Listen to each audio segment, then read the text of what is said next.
Assalamualaikum warahmatullahi wabarakatuh. Perkenalkan, nama saya Lucy Syawitri dari program Pasca Sarjana Universitas Wijaya, Magister Pendidikan Bahasa Indonesia. Kali ini saya akan membahas materi filsafat ilmu dengan topik ontologi, beberapa asumsi dalam ilmu, dan batas-batas penjelajahan ilmu. 1. Pengertian ontologi.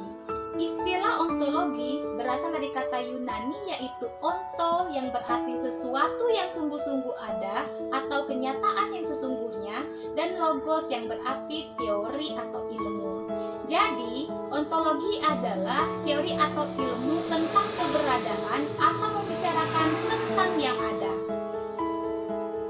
2. Beberapa asumsi dalam ilmu. Ada dua hal yang harus diperhatikan dalam pengembangan asumsi. Yang pertama, asumsi ini harus relevan dengan bidang dan tujuan pengkajian disiplin keilmuan. Nah, maksudnya, asumsi ini harus operasional dan merupakan dasar bagi pengkajian teoritis. Misalnya, asumsi manusia dalam administrasi. Nah, yang bersifat operasionalnya adalah manusia itu sebagai makhluk ekonomis, makhluk sosial, makhluk aktualisasi diri, atau makhluk yang kompleks.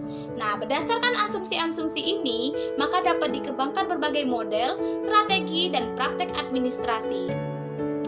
Asumsi yang kedua, asumsi ini harus disimpulkan dari keadaan sebagaimana adanya, bukan bagaimana keadaan yang seharusnya. Maksudnya, sekiranya dalam kegiatan ekonomi maka manusia yang berperan adalah manusia yang mencari keuntungan yang sebesar-besarnya dengan pengorbanan yang sekecil-kecilnya, maka cukup itu yang kita asumsikan. Tidak perlu kita mengasumsikan sebaiknya begini atau seharusnya begitu. Nah, sekiranya asumsi semacam ini dipakai dalam penyusunan kebijaksanaan atau strategi, serta membantu kita dalam menganalisis permasalahan. Namun, penetapan asumsi yang berdasarkan keadaan yang seharusnya ini tidak dilakukan dalam analisis teori keilmuan, karena metafisika keilmuan berdasarkan kenyataan sesungguhnya sebagaimana adanya. Nah, seorang ilmuwan harus benar-benar mengenal asumsi yang digunakannya dalam menganalisis keilmuan, karena menggunakan asumsi yang berbeda, maka akan berbeda pula konsep pemikiran yang digunakan. Selanjutnya, batas-batas penjelajahan ilmu. Nah, batas-batas penjelajahan ilmu ini dimulai dari pengalaman manusia dan berhenti pada pengalaman manusia juga. Seperti, apakah ilmu mempelajari hal ihwal seperti surga dan neraka? Tentu jawabannya tidak. Karena surga dan neraka berada di luar jangkauan pengalaman manusia, baik hal-hal yang terjadi sebelum kehidupan maupun sesudah kematian. Nah, mengapa penjelajahan ilmu sebatas pengalaman manusia? Jawabannya terletak pada fungsi ilmu itu sendiri dalam kehidupan manusia, yakni sebagai alat membantu manusia dalam menanggulangi masalah-masalah yang dihadapinya sehari-hari.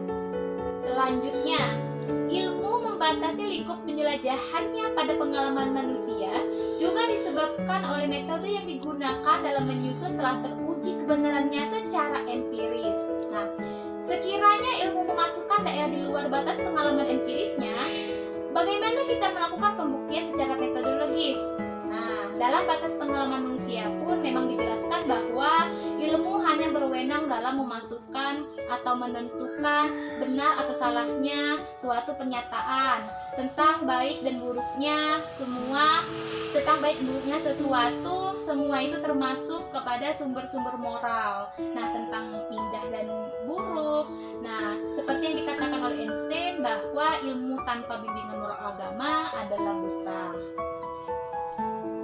Demikianlah penjelasan materi filsafat ilmu mengenai ontologi, beberapa asumsi dalam ilmu, dan batas-batas penjelajahan ilmu.